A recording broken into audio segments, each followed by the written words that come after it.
দরুদের ধ্বনি ওঠে ধরণীতে, দরুদের ধ্বনি ওঠে ধরণীতে, আকাশের চাঁদ লোকালো লাজেতে, প্রভু পাঠাই হাবিবে ওতে যতনে, তিনি অরজনী তার মাঝেতে, দরুদের ধ্বনি ওঠে ধরণীতে, দরুদের ধ্বনি ওঠে ধরণীতে। 12ই রবিউল আওয়ালে সুবহে সাদিকে, এলেন যে কামলিওয়ালা এই জগতে, আরশের বুকে যাহার নামটি লেখা, আমিনা পেল তারে ভাঙা কুটিতে,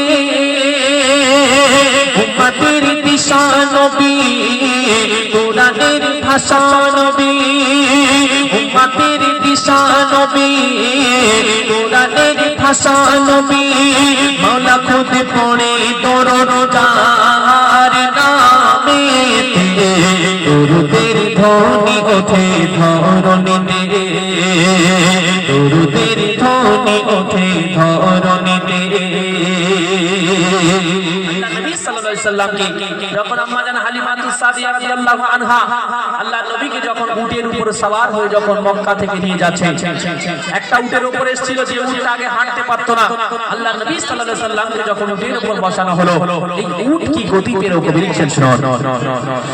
গালিমার উঠনি তোমায় নিয়ে চলে, গায়বী শক্তি পেল কদম তলে, হালিমার উঠনি তোমায় নিয়ে চলে, গায়বী শক্তি পেল কদম তলে,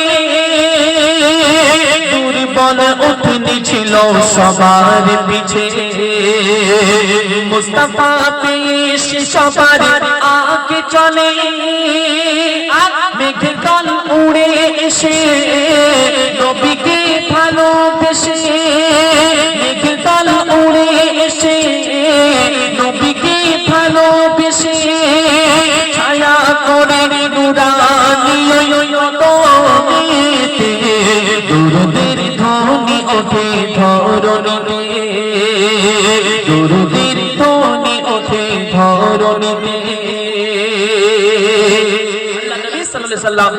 যখন আস্তে আস্তে বড় হলে, আস্তে আস্তে যখন কোরআনের আয়াত নবীর প্রতি নাজিল হওয়া শুরু হলো, তখন আল্লাহ নবী যখন কোরআনের আয়াত তেলাওয়াত করতেন, আমরা কথা বলি বাবা, আস্তে কথা বলো, একছি এই তোর বাড়ি ঝগড়া হয়েছে নাকি রে? হ্যাঁ, বাড়ি ঝগড়া টগড়া হয়েছে, তাহলে এত গল্প কোথায় পেয়েছি? একটু গল্প কম কম, আস্তে আস্তে করো, কানে কানে কানে কানে।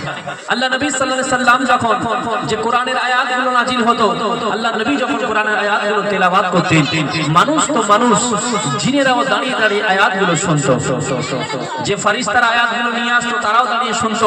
আল্লাহ নবীর জবানে আল্লাহ পাক এত সুন্দর, এত কণ্ঠ এত সুন্দর দিয়েছিল কোরআন তেলাওয়াত করতে। এই মানুষ মুসলমান যা ছিল তো দূরের কথা, আবু জাহেল পর্যন্ত আল্লাহ নবীর কোরআন তেলাওয়াত শুনতো। এই আবু জাহেল ঘোষণা করলো মক্কার জমিনে, যদি কোনো মানুষ কাল থেকে মুহাম্মাদের কোরআন তেলাওয়াত শুনে, পরের দিন তার দেহে মাথা থাকবে না। কবি ছন্দের মাধ্যমে লিখছেন শুনুন। আবু জাহেল দিল কঠিন ঘোষণা, কি ঘোষণা? মুহাম্মাদের কোরআন যেন কেউ শুনে না,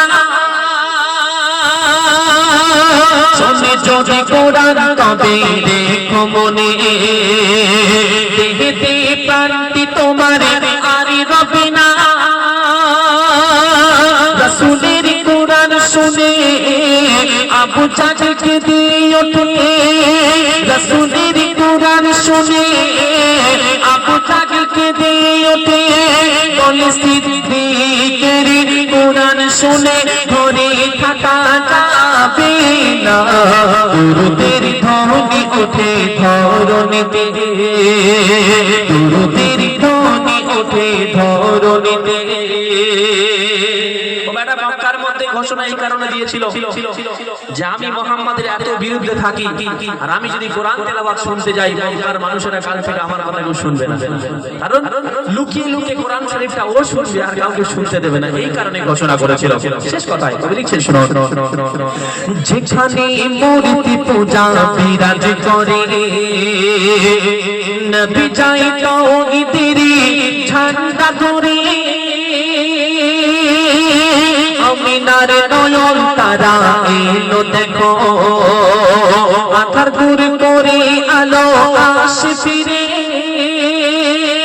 কাশ্মীর নামটি শুনে পাপীরা যায় গতিমে, কাশ্মীর নামটি শুনে পাপীরা যায় গতিমে, জাহাঙ্গীর বড় বড় নবীর নামেতে দুরুদের ধ্বনি ওঠে ধরণীতে, দুরুদের ধ্বনি ওঠে ধরণীতে, আকাশের চাঁদ লোকালো যেতে প্রভু পাঠাই হাবিবকে অতি যতনে, তিনি ও রজনী তার মাঝেতে দুরুদের ধ্বনি ওঠে ধরণীতে, দুরুদের ধ্বনি ওঠে ধরণীতে, দুরুদের ধ্বনি ওঠে ধরণীতে।